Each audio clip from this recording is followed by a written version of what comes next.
함께 봉독하신 말씀 사도행전 2장 4절 말씀 중심에서 성령 충만한 성도라는 제목으로 함께 말씀을 통해 은혜 나누기를 원합니다. 충만이란 말은 가득 차다, 한마디로 배가 부르다, 이런 의미를 가지고 있습니다. 성령이 가득히 우리는 충전해야 된다. 어제 오늘 핸드폰이란 휴대전화를 제가 많이 단어를 가지고 이야기하시겠지만은 우리가 이것도 충전하지 않으면은 아무리 좋은 기계라도 쓸 수가 없습니다. 그러므로 아마 여러분들도 매일마다 수시로 그리고 밤에 잘 때마다 충전하지 않겠는가라는 것을 생각해 봅니다. 성령 충만이라고 하는 것은 우리 신앙생활에 정말로 없어서는 안 된다라는 것이죠. 신앙생활에 생명력이 있느냐 없느냐, 그 사람이 믿음 생활에 활력이 있고 동력이 살아있느냐, 그것은 성령에 따라서 다르다라는 것이죠. 성령이 충만하면 충만한 만큼 모든 것을 다 해낼 수가 있습니다. 그렇습니다. 우리가 어떤 사람은 휴대전화에 충전이 약하다 보니까 제대로 통화가 안 된다든가, 동영상을 볼 수가 없다든가, 인터넷 연결이 잘 안 된다든가, 됐다가도 그리고 빨리 소진된다든가, 이러한 위험을 겪을 수가 있습니다. 그러므로 충만한 사람은 걱정이 없습니다. 얼마든지 활동할 수가 있고, 그렇죠. 우리가 기름을 가득 채우면 서울도 갔다 올 수 있다, 이렇게 말할 수 있는 것처럼, 그러므로 항상 우리는 성령 충만함을 의식해야 되고, 성령 충만한 사람으로 우리는 존재해야 되고, 그러므로 아무런 걱정 근심 없이 생명력을 발휘해가며 신앙생활해 가야 한다라는 것입니다.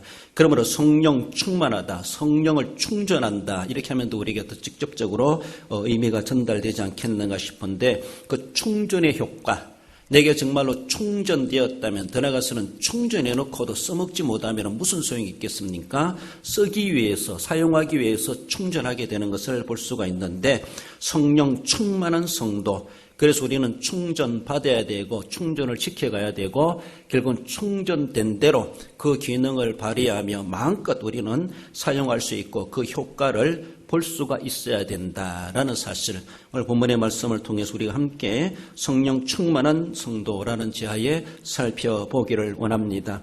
먼저는 성령을 기다려야 될 것을 말씀합니다. 다르게 보면 성령을 충전받아야 된다라는 것이죠.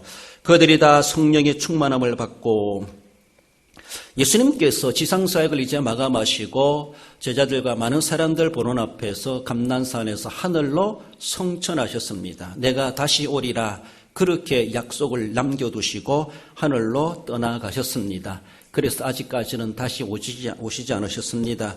주님 오시는 그때는 모든 것이 종료되는 우주의 종말이다, 우리는 그렇게 보고 있습니다. 주님 오실 날을 기다리며 이 땅에 지상교회가 세워져 있고 우리는 그날까지 예수님을 믿고 구원의 삶을 살아가게 되고 그 사명을 감당하게 됩니다. 예수님이 떠나가신 그 순간에 약 500명 정도의 사람들이 거기에 목격했다, 있었다, 현장에 있었다, 그렇게 성경은 암시하고 기록해 주는 것을 볼 수가 있죠. 그러나 그들이 돌아와가지고 마가 요한의 다락방에 모여서 예수님이 약속하신 것처럼 예루살렘을 떠나지 말고 아버지께서 약속하신 성령을 기다리라 라고 하면서 피팍 많은 예루살렘이지만 떠나지 않고 그들이 그 다락방에 모여서 성령을 기다렸던 사람은 120명 정도가 된다, 그렇게 말씀하고 있습니다. 그러면 380명은 어디 갔을까? 500명으로 봤을 때 120명이 남아있었다. 그럼 380명 어디 갔을까? 알 수가 없죠. 그렇다고 해서 380명은 예수님을 안 믿는 사람이다, 그렇게 말할 수가 없습니다. 500명으로 바라볼 때 500명 모두가 다 예수님의 죽으심과 예수님의 부활을 믿는 사람들입니다. 예수님의 성천을 목격한 사람입니다.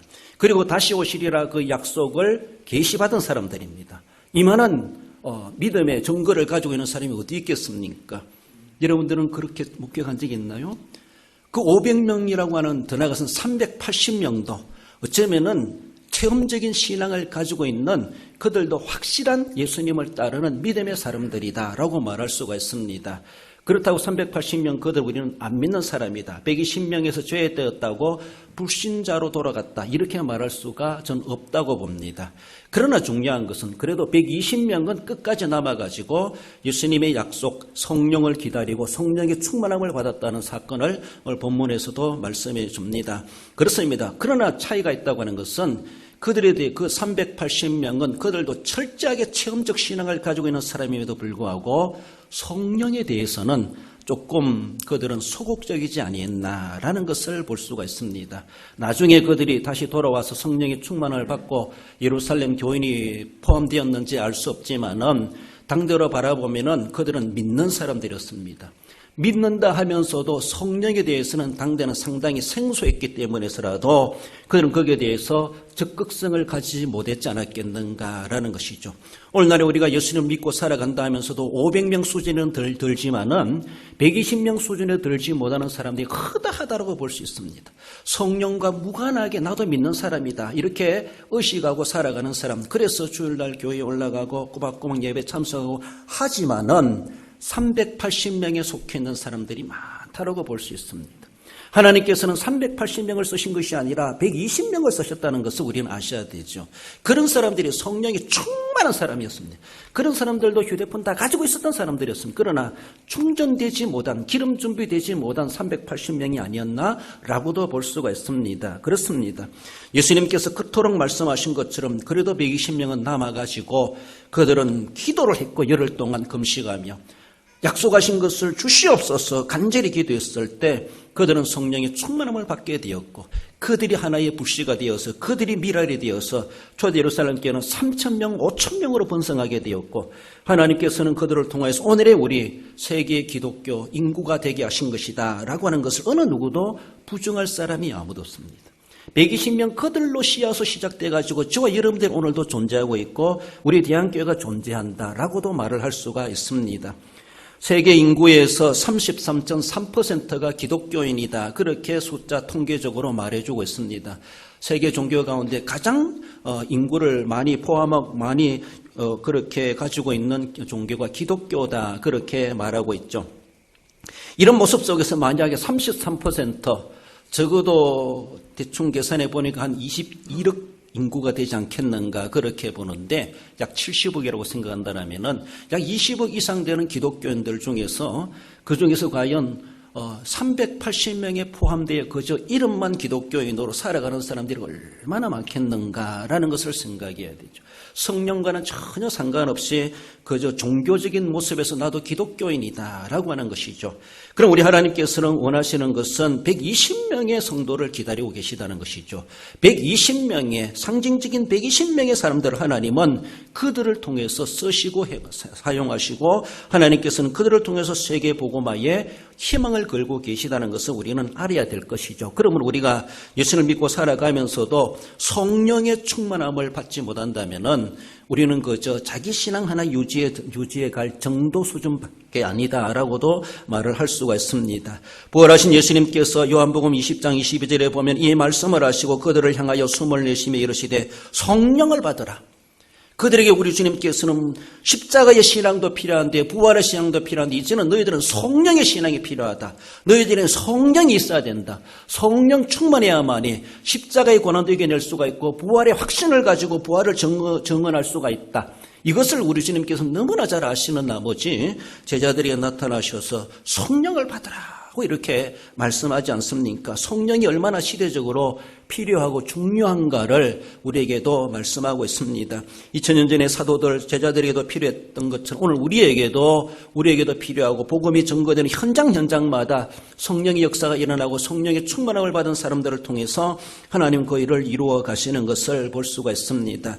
여러분들 성령 충만의 방편이 무엇인가? 성령 충만 하나의 은혜라고 말할 수가 있죠. 은혜의 방편은 교리적으로 말씀과 성례와 기도다. 3대 방편을 그렇게 말하고 있습니다. 이것을 제외하고 어떤 방편을 어디에 받을 수 있겠는가라고도 말할 수 있겠지만 그러나 이것뿐만 아니라 다양한 신앙생활 교회 활동들을 통해서 성령이 역사하고 계시기 때문에 성령이 역사하시기 때문에 모든 이것뿐만 아니라 3대 방편뿐만 아니라 다양하게 하나님께서는 오늘도 우리에게 역사하고 계십니다. 세상 일을 통해서도 하나님은 우리에게 은혜를 받게 하고 깨닫게 하고 뉘우치게 하고 그리고 뭔가 결단하게 하시는 성령의 역사가 우리에게 일어나고 있습니다. 적극 적극적인 방편이든 또한 소극적인 방편이든 그 모든 모습 속에서 성령께서는 이 땅에 우리를 역사해 주시고 우리에게 성령이 충만한 사람이 되도록 오늘도 섭리하고 계시는 하나님이심을 말씀하고 있습니다.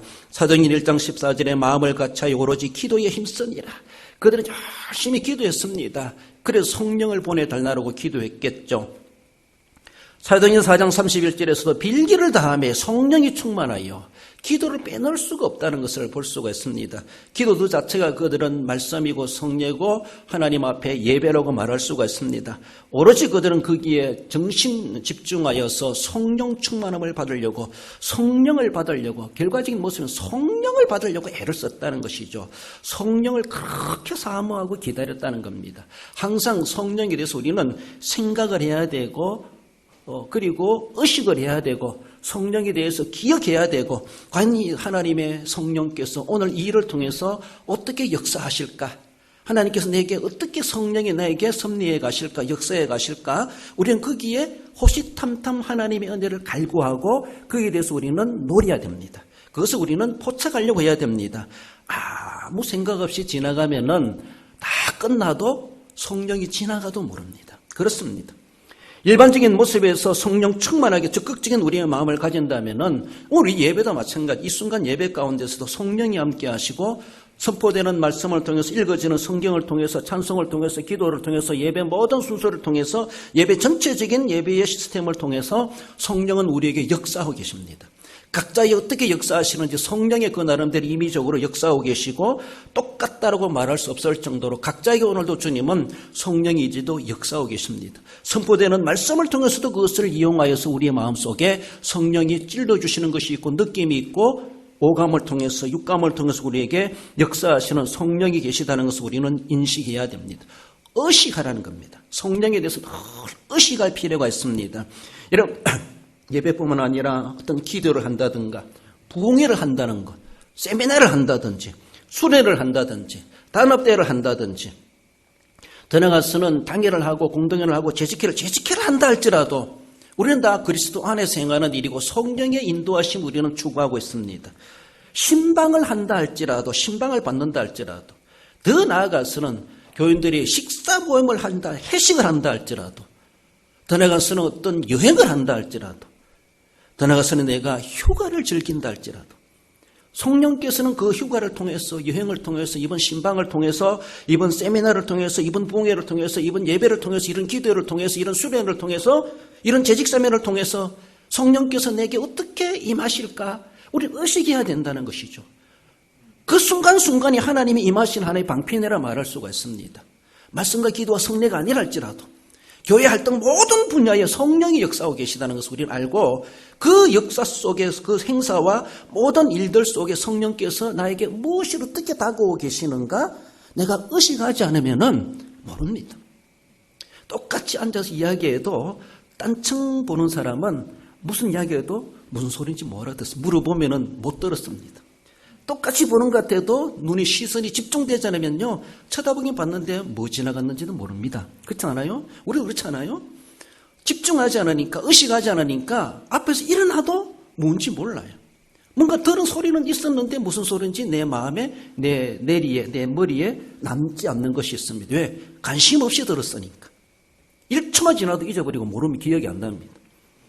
하나님께서는 교회의 모든 활동들을 통해서 우리에게 그것을 성령이 역사하고 계시고 성령이 지금 운행하고 계시다는 것을 우리는 작은 일들까지라도 주방에 일을 하면서라도 우리 식탁의 유저를 나누면서라도 회식을 하면서라도 하나님께서 뭔가 내게 무엇을 남겨주시고자 하시는가 그것을 통해서 우리는 느낄 줄 알고 받을 줄 알아야 된다는 것이죠.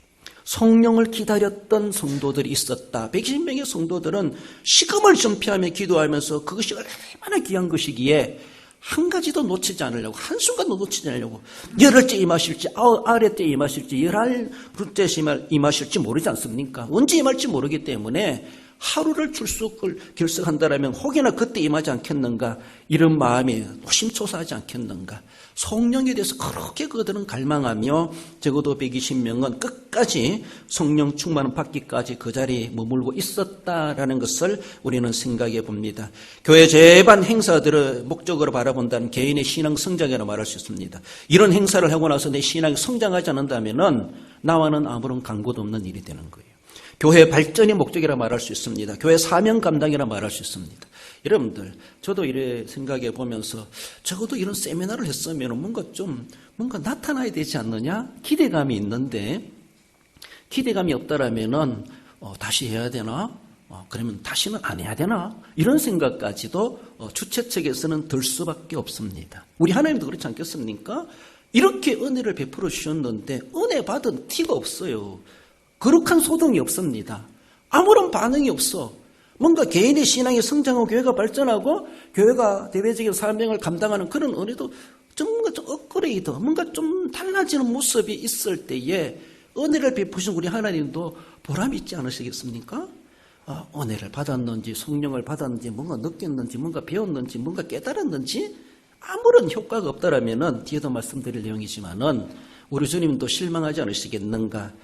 실망하시면서도 반복적으로 우리에게 은혜를 베풀고 계신 하나님의 인내심도 참 대단하시다라는 것을 느껴보며 감사하기도 합니다. 먼저 우리가 성령 충만한 성도가 되기 위하여서는 성령을 우리는 기다려야 됩니다. 모든 순간순간마다 차 운행을 하면서도 차를 타고 가면서도 성령이 이 순간 내게 어떻게 역사하시는가, 들려오는 녹음 테이프 찬양의 가사를 들으면서도 성령이 내게 어떻게 그것을 듣게 하시는가, 그 모든 수단들 방편이 되고 있습니다. 우리는 그저 흘러버리고 놓쳐버리면은 하나님을 실망케 하는 그런 우리의 모습이 될 수밖에 없고 허송세월하는 것이 될 수밖에 없다라는 것입니다. 그러면 항상 우리는 생각하고 기억하고 목적의식을 가지고 모든 일에 임해갈 수 있어야 돼. 이 순간 예배도 마찬가지. 예배 통해 하나님 나라에게 어떻게 역사하고 계시고 어떻게 말씀하고 계시는가, 내게 찔림을 주시는가, 나를 책망하고 계시는가, 나를 칭찬해 주시는가, 나에게 어떤 꿈을 주시는가, 이것을 우리는 생각해야 되고 기억해야 되고 그리고 목적의식을 가져야 됩니다. 그렇습니다. 성령을 기다렸던 그들은 하나님이 성령의 충만함을 주셨다라는 것을 기다리는 자에게 주신 우리 하나님이심을 말씀하십니다. 나아가서 성령이 충만한 성도는 성령 안에 거해야 될 것을 말씀하십니다. 성령이 다 그들이 다 성령의 충만함을 받고 성령이 말하게 하심을 따라. 성령을 기다린다고 하는 것은 자주란 말을 한다라면은 성령 안에 거한다고 하는 것은 ing, 현재 진행이다, 계속이다, 이런 말을 할 수 있습니다.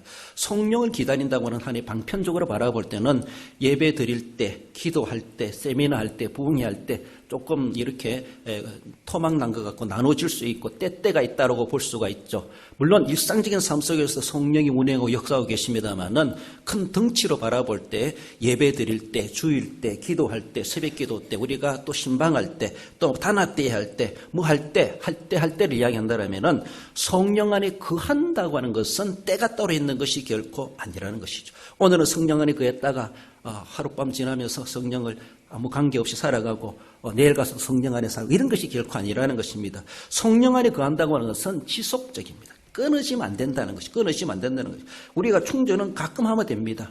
가끔 하면 됩니다. 그러나 충전 있어야 돼. 이것은 지속돼야 되죠. 이게 충전됐는데 전화 됐다가 안 됐다가 막 이러게 되면 되겠습니까? 계속 언제 내가 열어봐도 열릴 수 있고 기능이 발휘되어야 되죠. 그렇습니다. 늘 흐르는 것처럼, 흐름이 끊이지 없는 것처럼 성령 안에 거한다고 하는 것은 그렇습니다. 교회 생활이든 사회생활이든 직장생활이든 어디에 가서 무엇을 하든지 그리스도인으로 살아가는 우리의 모든 인생 여정에 대해서는 성령과 동행하는 삶, 성령과 우리는 불가분리의 인생이다, 이렇게 말할 수 있습니다. 성령과 떨어질 수 없습니다. 저는 그렇게 표현하고 싶습니다. 성령은 무엇인가? 우리 그리스도인에게 성령은 무엇인가?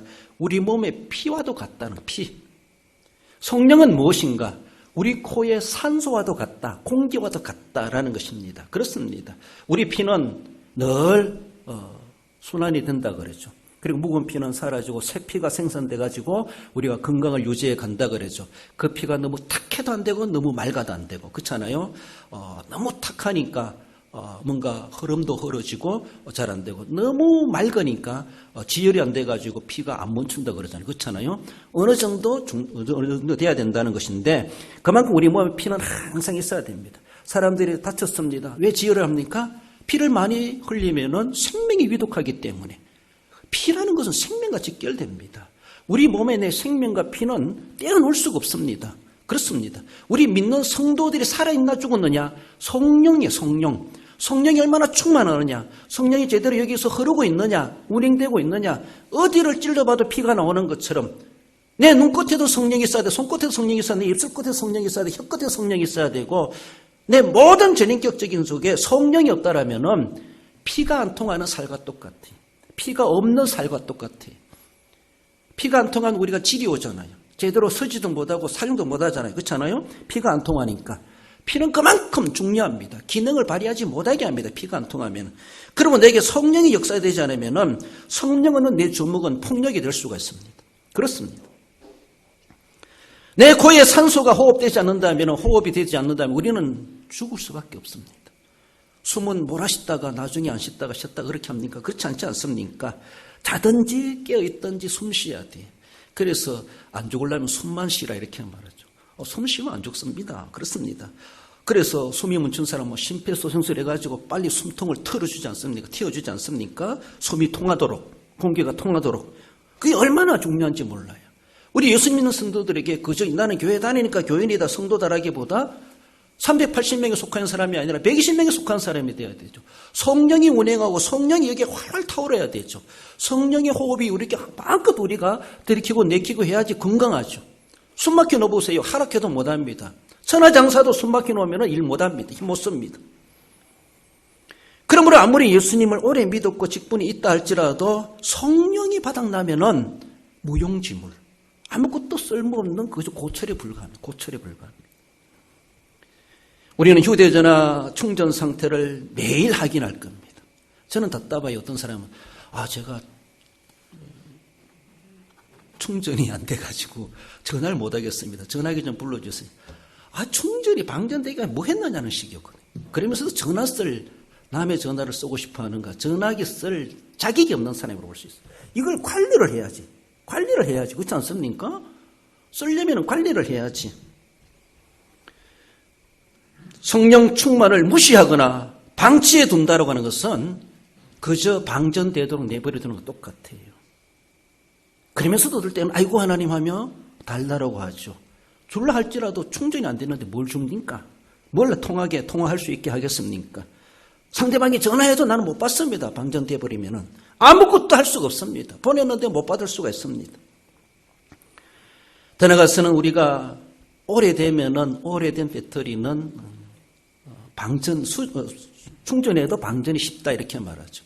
그러니까 차 이런 것들도 배터리를 교체하는 것을 볼 수가 있습니다. 그러므로 난 오래됐으니까 좋다라기보다 육신적이고 물질적인 것은 오래되면은 낡아질 수밖에 없습니다. 그러나 영적인 모습에서는 더 반대일 수 있어요. 우리 육신은 쇠야져 가지만은 육신은 쇠야져 간다 할지라도 내 영혼은 더 생생해질 수가 있다는 것. 이것이 바로 신비로운 은혜입니다. 하나님 우리에게 그런 원리를 주셨습니다.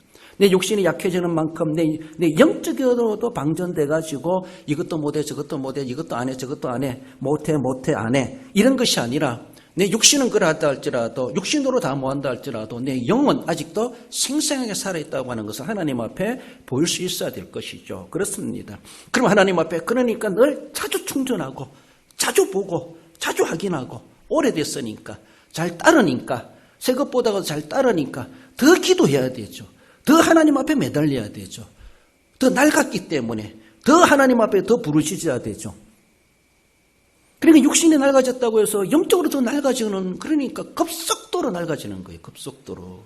오래된 것은 방전도 잘 되고 충전도 잘 안 됩니다. 그렇기 때문에서라도 자주 해야 되고 자주 해야 되고 자주 봐야 되고 자주 확인해야 되고 우리는 더 그럴 수 있습니다. 그러므로 자기 관리에 대해서 그만큼 수시로 내 신앙 상태가 어떠한가? 어제 좋았다고 오늘이 좋은가? 어제 칭찬 들었다고 오늘도 칭찬 들을 수 있겠는가? 그렇지 않을 수 있습니다. 사도 바울은 자신을 충전하기 위해서 몸부림쳤다고 하는 것을 우리에게 보여주지 않습니까? 고린도전서 9장 27절에 내가 내 몸을 좀 복종하게 하면 사도 바울 같은 성자가 어디 있습니까? 그렇게 헌신자가 어디 있겠습니까? 우리는 그 모델로 삼고 있습니다. 본받아 가려고 합니다. 그럼에도 불구하고 사도 바울은 내가 내 몸을 쳐서 복종시킨다. 나는 공고한 사람이로다라고 하며 얼마나 자기를 충전하는 일을 등한시하지 않고 얼마나 그가 관심을 가졌는지, 혹여나 내가 방전될까봐, 혹여나 내가 성령에서 떨어질까봐, 성령이 내게서 떠나갈까봐, 성령이 나에게서 방전될까봐, 성령의 충만함을 헐거는 갈망하며 자신을 저 복종시켰다는 것이죠. 복종시키지 않으면 육신의 소욕이 올라와가지고 성령의 충전하는 걸 다 빼먹는다는 거예요. 다 방전시킨다는 거예요. 다 테러당한다는 거예요. 그래서 자신을 다 복종시켜가면서 육신의 소욕 때문에 영적인 침해당하지 않으려고 몸부림쳤다고 하는 것을 보여주고 있죠. 고린도전서 15장 31절은 나는 날마다 죽노라. 내 자아가 자꾸 살아나려고 하기 때문에 난 날마다 나를 저 복종시킬 뿐만 아니라 나는 날마다 죽인다. 날마다 주님께 꼽아놓고 충전한다는 겁니다. 주님 본받아 가려고, 주님 닮아가려고. 성령이 내게 바닥나면 아무것도 아니고 나는 정말로 난 아무것도 아니다. 고철덩어리에 불과하다. 고철로도 쓰일 수 없는 그런 존재일 수밖에 없다고 하는 것을 알죠. 그러니까 수시로 말씀을 묵상하고 기도하고 경건의 시간을 가지려고 애쓰는 것. 여러분들 시련이 있고 어려움이 있고 정말 일이 잘 안 풀릴 때 더 기도해 보세요. 더 성경 펼쳐보세요. 내가 덜 일은 못해도 다른 일은 못해도 성경은 읽겠다. 경건의 시간을 더 가져보려고 해요. 육신적으로는 조금 손해보려고 할지 모르지만은 오늘의 손해보는 것이 아니라 하나님은 뒤로 남게 하신다는 것을 우리는 알아야 되죠. 그러니까 영적으로 그렇게 약해져가고 방전되고 있음에도 불구하고 농사철이니까 바빠서 지금은 어떻게 해서 몸이 피곤해서 온갖 그렇다고 충전 안 합니까? 충전 그럴 때도 가지고 있는 휴대전화는 충전하면서도 내 영혼에 충전을 하지 않아요. 성령에서는 성령과는 무관하게 살아가. 그때는 내 몸에 피가 모자란다고 하는데 가서 피 안 받겠습니까? 그때는 문제가 생긴다고 하는데 치료 안 받겠습니까? 내 코에 호흡에 산소가 제대로 안 되고 있는데 코 막히고 있는데 그냥 내버려 두겠습니까? 바빠가지고 힘들어가지고 기분 나쁘다고 안 하겠습니까? 영혼이 죽는 겁니다. 영혼이 시들어가는 겁니다. 왜 그렇게 영혼이 성령의 바닥나던 것을 우리는 느끼지도 못하고 방치하고 있는가? 사도 바울도 저 복종시킨다고 하고 날마다 죽는다고 죽인다고 말하고 있는데 우리는 부족시 아무런 대책도 없이 살아가는 그런 모습은 있지 아니한가라는 것입니다. 고린도후서 4장 10절에 보면 우리가 항상 예수의 죽음을 몸에 짊어지면 예수의 생명이 또한 우리 몸에 나타나게 하려 함이라 라고 하며 그리스도인의 존재 양식은 예수님의 십자가와 부활에 규정되고 있다고 하는 것을 말씀하죠. 늘 우리가 항상 늘 말씀드리죠. 구속의 감격, 구속의 은혜. 이거 우리가 상실해버리고 의식이 사라진다면요. 우리의 정체성은 없어지는 겁니다. 우리는 예수님의 죽으심을 몸에 짊어져야 됩니다. 늘 예수님의 생명이 우리 몸에 나타나게 해야지. 구속의 은혜 감격. 늘 예수님의 십자가와 부활에 우리가 망각하고 신앙생활 한다면 그저 종교인에 불과하다라는 것이죠. 그러니까 아무런 효력도 없고 하나님이 쓰실 수 없는 성령 없는 사람이 되는 것입니다. 그러므로 성령 안에 늘 거하는 삶, 늘 지속적으로 성령 안에 거하는 삶인가 자신을 점검하며 성령 충만한 자로서 우리가 거해야 될 것을 말씀합니다. 그래서 이미 예수 그리스도 구속함을 받은 하나님의 백성들이기 때문에 이미 우리는 성령이 우리에게 임하기에 임하도록 길이 다 열려져 있습니다. 왜? 예수님을 나의 구주 나의 하나님으로 영접한 자이기 때문에 예수님의 십자가는 나를 위한 죽으심이요 예수님의 부활은 내게 소망을 주시는 신정한 구속에 완성된 것을 확정해 주신 것을 믿습니다. 주님의 십자가를 믿고 주님의 부활을 믿는 우리들입니다. 그들에게 주시는 하나님 더불어 주신 선물이 성령입니다. 아무나에게 주시지 않습니다. 예수님을 영접하여 믿는 그들에게 주시는 은혜가 성령이라는 것이죠. 특별한 은혜입니다. 그래서 특별한 은총이다 이렇게 말하죠. 그러면 늘 성령 안에 거하여서 성령이 우리에게 바닥나지 않도록 감당해 가야 될 것, 성령 충만한 자가 되어야 될 것을 말씀합니다. 마지막으로 성령 충만한 성도는 성령을 따르는 삶이다라고 말할 수 있습니다. 한마디로 결과적인 모습이요 성령을 우리는 적용해야 되고 써먹어야 되고 열매 맺는, 성령의 열매 맺는 우리의 결과적인 모습이 되어야 될 것을 말씀하십니다. 그들이 다 성령의 충만함을 받고 성령이 말하게 하심을 따라 다른 방언으로 말하기를 시작하니라. 그들이 말하는 것조차도 성령이 말하게 하심을 따라서 말을 했다는 것이죠. 방언이 터졌다 이 말도 되겠지만은 그들이 말하는 것 자체가 성령의 말, 입술에 혀끝에 성령이 있다는 것이죠. 성령이 말할 것을 말하게 해야 되죠. 내 성질이 있다고, 고집이 있다고, 내 주장이 있다고 막 쉬운 말로 막 쏘아대고 싸붙이고 그런 것이 아니고, 그래서 마음이라도 후련하다 해가지고 막 퍼붓는 그런 욕하는 것이 아니라, 욕을 하더라도 성령이 하게 하면 하시면 됩니다. 그러니까 성령이 말하게 하시는 것도 성령이 말하게 하신 대로 해야 되죠. 내 눈길과 내 행동과 내 모든 인격적인, 전인격적인 모습에서 내 인격에 성령이 함께하고 있는가라는 것이죠. 내 생각과 내 사고와 내 감정이 성령이 거기에 함께하고 있는가, 성령을 따르는 나의 삶인가라는 것이죠. 어떤 행사이든지 간에 사후 효과를 우리는 기대하게 되어져 있죠. 앞서 말씀드린 것처럼 우리 학생들 수련을 하든지 또 재직 세미나를 하든지 부흥회를 하든지, 그리고 매 주마다 드리는 예배를 통해서라도 그래도 주최 측에서는 기대감이 있습니다. 목사 입장에서도 내가 만약 이런 설교를 했을 때에 교인들이 어떤 반응이 일어날까 궁금합니다. 그리고 그 반응이 긍정적으로 일어나면 좋겠다, 이런 느낌과 깨달음이 있고 행동과 바뀌어지면 좋겠다, 기대감이 있습니다. 학생들을 데리고 수료를 하든지 일일 단합대를 하든지 가서 하루 한 끼 회식을 하든지, 그래도 쉬운 말로 밥을 먹여놨는데 좀 달라지겠지? 이런 기대감이 있습니다. 그렇지 않아요? 돈을 투자해가지고 그렇게까지 해줬는데, 해줬다는 말이 죄송하기도 한데, 해줬는데 그러면 뭔가 반응이 있어야죠. 고마울 줄 알아야 되죠.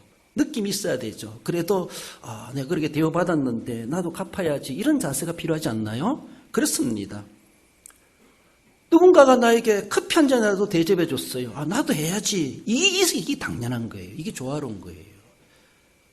냉큼 이것이 아니라 정말로 식사 한 끼를 대접받았든지 커피 한 잔을 대접받았든지 간식을 누가 해가지고 간식을 우리가 대접받았든지 하면은 본받을 줄 알아야 되죠. 뭔가 거룩한 반응이 있어야 되죠. 잘 먹었습니다. 감사합니다. 맛이 없어도 맛있네요. 고맙습니다. 어떻게 이렇게 할 줄 알았습니까? 이런 것도 칭찬해 줄 줄 아는 이 반응입니다. 주최 측에서는 기대감이 있어요. 기대감이. 세상에서도 그러한데 우리 하나님께서도 얼마나 기대감이 있겠습니까? 그렇지 않아요? 우리에게 온갖 은총을 베풀고 계시는 우리 하나님께서 기대감이 있습니다. 기대에 부응하는 사람이 있고 아무리 베풀어줘도 모르는 사람이 있어요. 우리 주님이 어느 쪽에 눈길이 들어가겠습니까? 어느 쪽에 손이 들어가겠습니까? 그렇지 않아요? 그러니까 인지상정이라고. 다 인격적인 하나님이십니다. 반응을 보인 사람에게 하나님은 더 반응 있게 해주신 하나님이십니다. 베풀어줘도 반응이 없어. 거룩한 소동이 없어. 감사할 줄도 몰라. 당연히 받은 것처럼. 그러니까 하나님께서도 별로 가치를 모르는구나. 진주를 무에게 던지지 말라 말하는 것처럼 그렇게 취급되는 존재일 수 있지 않겠는가? 그런 생각이 듭니다. 좀 전에 기도도 하셨지만 우리가 대선을 치렀습니다. 대선을 두고 어떤 기도 하셨는지 모르겠어요.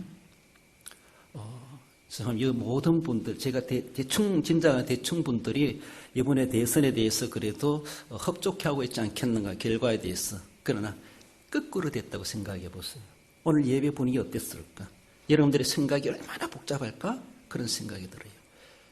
그래도 하나님께서 이렇게 해주셨다는 것을 여러분들, 거기에 편든 사람들, 거기에 지지했던 분들 얼마나 감사했을까? 거기에 대해서 국가적인 운명이 달려있다. 한국교회의 장래가 달려있다. 막 극단적인 모습 우리가 그렇게까지 애를 쓰고 몸부림쳤어요. 하나님 얼마나 중요한 과도기고 기로점에 서 있습니다. 이렇게 되느냐 저렇게 되느냐, 이 대선이 그렇게 중요하다는 우리는 그렇게 생각했습니다. 그렇게 생각했는 대로 우리가 좋게 됐습니까? 안 좋게 됐습니까? 만약에 좋게 됐다라고 느낀다면요, 하나님 앞에 어떤 반응을 보이고 있습니까?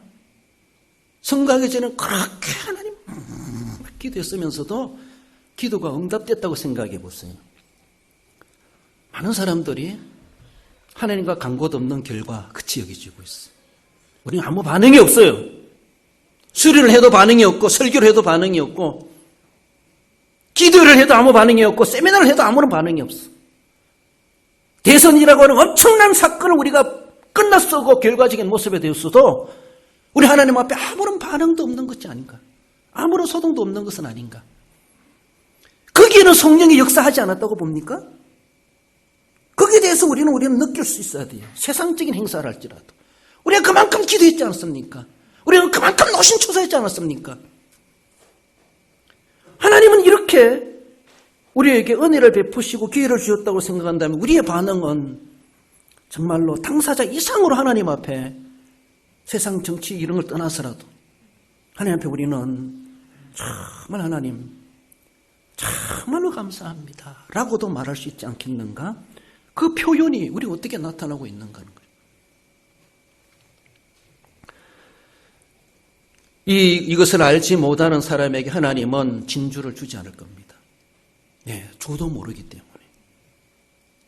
남 받는 것은 시기 질투하면서도 자기에게 임하고 있는 것을 귀한 줄을 몰라. 느낄 줄을 몰라. 저도 고마울 줄도 몰라. 달라고 할 때는 언제고. 줬으면 정말 고맙습니다. 감사합니다. 잘 쓰겠습니다. 잘 사용하겠습니다. 나중에 제가 꼭 갚아드리겠습니다. 보답하겠습니다. 막 이런 것도 있어야 되죠. 물론 앞으로 두고 봐야 될 일이기도 하겠지만. 마태복음 25장 29절에 보면은 없는 자는 그 있는 것까지 빼앗기리라 말씀하십니다. 계시록 2장 5절에서는 내 촛대를 그 자리에서 옮기리라. 맡겼는데 감당하지 못한다면은 그렇게 줬는데도 제대로 관리하지 못한다면은 한 달란트 받은 종처럼 그것을 빼앗아서 10달란트 있는 자에게 주우라라고 하는 것처럼 정말로 가치를 알고 아는 자에게 하나님은 주십니다. 내 가진 것까지도 빼앗길 수가 있고 잘못하면은 이 기회를 제대로 사용하지 못한다면은 더 떨어지는 더 낭떠러지의 처지가 될 수도 있다고 하는 것을 우리는 아셔야 되죠. 얼마나 두려운지 몰라요. 은혜 받았다는 것은 기뻐할 일이기도 하지만 엄청난 책임이 있다는 것도 우리는 알아야 돼요. 너무나 두려울 수밖에 없습니다. 내 촛대를 그 자리에서 옮기리라. 옮김을 당하지 않도록 그 촛대의 사명을 감당해야 되죠. 주님은 거기에 계속해서 내가 갈 때까지 너에게 그 촛대를 옮기지 않으마. 주님이 신뢰해 주실 수 있는 그런 사람이 되어야 되죠. 그렇습니다. 아무리 충전해도 충전이 안 되는 것은 갈아치워야 됩니다. 하나님은 그거 사용하지 않습니다. 소모품 폐기 처분할 것입니다. 그렇습니다. 그래서 우리는 늘 자신들을 돌아보면서 버림을 당하지 않도록 버려지지 않도록 자신을 점검해가며 내가 성령을 따라 살아가고 있는가. 성령은 받았는데 성령을 따라 살아가지 않으면 무슨 소용이 있습니까? 가득 충전해놓고 사용하지 않고 내버려 두면은 자연스럽게 또 방전됩니다. 아무 소용 없습니다. 사용하기 위해서 세상 말로 써먹기 위해서 하나님도 우리에게 성령을 주시고 교회를 세우시고 우리에게 기회를 주시고 은혜를 베푸고 계시다는 것을 우리는 알아야 될 것이죠. 그렇습니다. 충만하고 충전의 목적은 바로 잘 사용하기 위해서 우리에게 하나님께서는 일반 은총, 특별 은총을 주신다는 것을 우리는 기억해야 됩니다.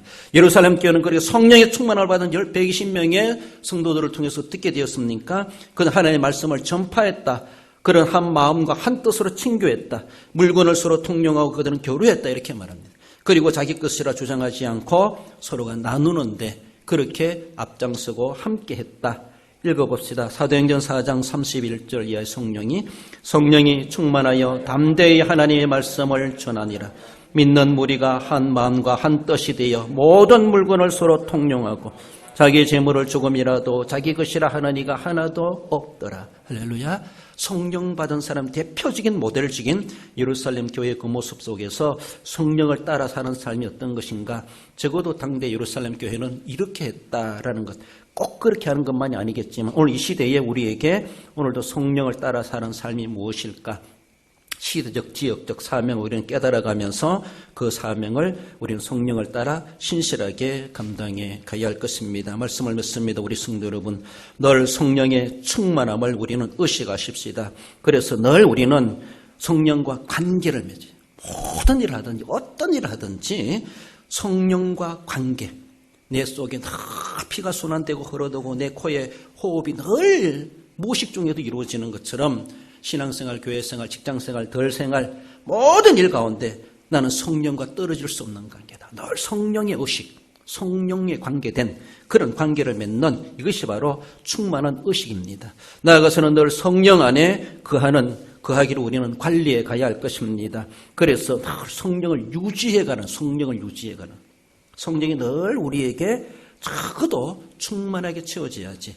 동영상도 보고 화상통화도 하고 사진도 보낼 수 있고 사진도 찍을 수 있는 것이죠. 그렇지 않습니까? 그러니까 기능 모든 것을 다 발휘할 정도로 적어도 그 정도는 충만하게 늘 관리해 가야 된다는 것을 말씀하십니다. 그래서 무엇을 맡겨놓아도 나 못합니다, 안 됩니다, 이런 것이 아니라 제가 믿음으로 해보겠습니다. 그렇습니다. 실력도 없고 능력도 없습니다. 함에도 불구하고 이런 배짱이라도 있어야 돼요. 이런 믿음의 큰 소리가 칠 수 있어야 되죠. 성령 있는 사람은 긍정적입니다. 나아가서는 늘 성령을 따라서 살아가는 삶. 그래서 늘 성령에 의식하고 성령의 감동, 성령을 생각하고 늘 성령을 따라서 의식 있는 삶을 우리가 살아가야 할 것입니다. 성령 충만하여서 하나님께서는 더 큰 것을 맡기시고 더 크게 쓰시기에 합당한 글에 쓰임 받으시는 우리 성도 여러분, 우리 대한교회 되기를 주님의 이름으로 축원드립니다. 기도하십시다. 주신 말씀 기억한 하나님, 성령의 충만한 자 되게 하옵소서. 그저 이름만 가지고 살아가는 380명이 아니라 120명의 성도가 있었다라고 하는 것처럼 하나님 그들을 통해서 초대 예루살렘 교회, 오늘의 세계 기독교가 되게 하셨던 것을 믿습니다. 이 시대도 오늘도 우리를 통하여 하나님이 쓰시는 줄을 믿사오니 그저 교인만이 아니라 성령 충만한 교인이 되게 하시고 성령 충만한 성도가 되게 하셔서 우리 하나님 앞에 이 시대에 쓰임받기에 합당한 자 우리 대한교회 되고 우리 자신 되기 위해서 결심하는 마음으로 함께 가슴에 손을 모으고 기도하십시다. 거룩하신 우리 하나님 아버지, 은혜를 감사드립니다. 주님이 우리 귀하신 은혜 주심을 감사드립니다. 성령 충만해야 될 것을 말씀하시는 주님, 오늘도 성령을 기다립니다. 성령에 따라 살아가는 삶을 살아가길 합니다. 성령 안에 거하는 삶을 살아가길 합니다. 잠시라도 성령과 떨어질 수 없는 관계임을 기억하옵나니 믿사오니 하나님 믿음을 도하여 주옵소서. 어떤 가운데서도 성령을 의식하게 하시고 성령 안에 거하는 삶을 살아가게 하시고 성령을 따라 전인격적인 삶을 살아갈 수 있게 하시고 성령 충만의 하나님 앞에 시대에 걸맞게 쓰임받게 합당한 자 될 수 있도록 주님의 교회 우리 성도들에게 은혜를 베풀어 주옵소서. 역사하여 주시길 원하오며 예수님의 이름으로 기도 올려옵나이다. 아멘. 우리 하나님 아버지, 은혜를 감사드립니다. 초대 예루살렘 교회 성도들, 성령 충만한 사람들을 통해서 하나님의 나라를 이루게 하셨던 것을 기억합니다. 우리 하나님 아버지, 자리면 우리 모든 성도들이 상징적인 120명의 성령 충만한 사람들이 되게 하시고 이 시대와 앞으로 나라와 민족과 세계를 변화시켜 가는데 귀중하고 소중하고 위대하게 들어 쓰임받는 우리 모든 성도들 되도록 성령 충만케 해 주옵소서.